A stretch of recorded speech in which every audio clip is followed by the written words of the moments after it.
এখন আমরা গেলাম না ক্ষমতায়, আল্লাহর ইচ্ছা হলো না, জনগণের ভালোবাসা একটু কম পেয়ে আমরা হয়তোবা অপোজিশন গ্যালারিতে বসলাম, তখন কি হবে? ইয়েস, তখন এই দাবিগুলো আদায়ের জন্য আপনাদের যে আওয়াজ উঠবে, আপনাদের আওয়াজের সাথে আমাদের গলা মিলে যাবে ইনশাল্লাহ। এই দাবি আদায়ে আপনাদের হাত যখন উঠবে, তখন তার সাথে ইনশাল্লাহ আমাদেরও হাত উঠবে। দাবিগুলা পরিপূর্ণভাবে আদায় না হওয়া পর্যন্ত আপনাদের সাথে আমরা থাকব। প্রিয় বরিশালবাসী, বাংলাদেশ আমাদের সকলের জন্মভূমি। মুসলমান, হিন্দু, বৌদ্ধ, খ্রিস্টান, এই চার ধর্মের লোকেরা মিলেমিশে যুগ যুগ ধরে এখানে আমরা বসবাস করি। আমাদের মধ্যে ধর্মীয় সম্প্রীতি আছে, সামাজিক সম্প্রীতি আছে, কিন্তু একটা গোষ্ঠী বাংলাদেশকে 23.5 বছর শাসন করেছে বিভিন্ন পর্বে। তারা এই বাংলাদেশকে এক থাকতে দেয়নি, জনগণকে ভাগ ভাগ টুকরো, তারপরে নিজেদের দল, এটা এক জাত, এটা এক কম। এই জাতের বাইরে যারা আছে তাদের দৃষ্টিতে তারা কেউই আর জাতি না, তারা অন্য কিছু।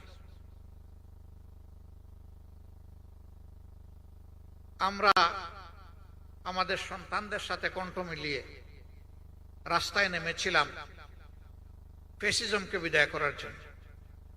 15.5 বছর আমরা দফায় দফায় আন্দোলন করেছি, সংগ্রাম করেছি। ফ্যাসিজম বিদায়ের হয়তোবা আমরা ভিত রচনা করেছি, কিন্তু রাজনৈতিক আন্দোলনের মাধ্যমে আমরা বিদায় করতে পারি নাই।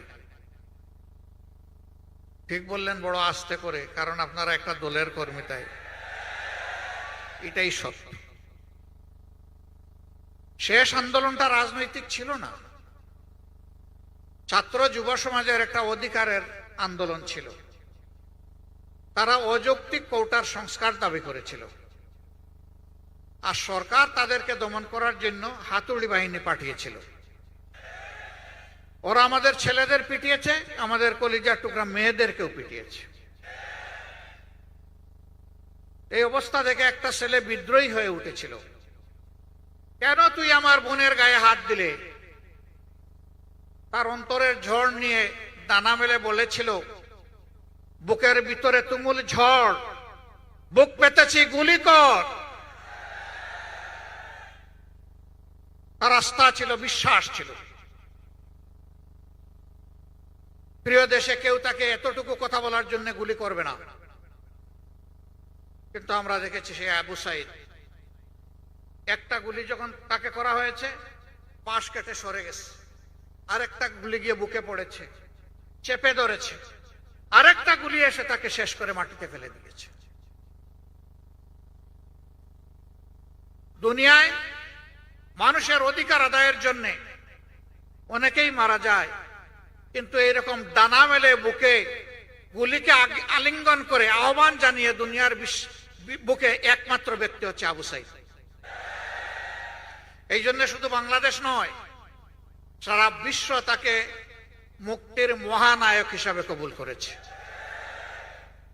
আমরা এই সন্তানের জন্য গর্বিত। এই জন্য সর্বপ্রথম শহীদদের খোঁজখবর নিতে গিয়ে আমরা চেষ্টা করেছি শহীদ আবু সাইদের মা বাপের কাছে যেতে। আমরা তাদেরকে ধন্য করতে যাইনি, আমরা নিজেরা ধন্য হতে গিয়েছিলাম। কারণ এই মা বাবা বড়ই সৌভাগ্যবান যে তারা আবু সাইদের মতো সন্তানের জন্ম দিয়েছিল।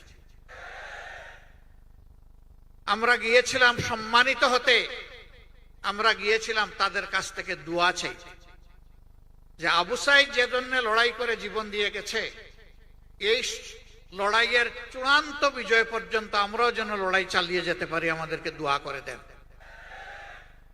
আলহামদুলিল্লাহ, তারা দোয়া করে দিয়েছেন। আমাদের শক্তি অনেক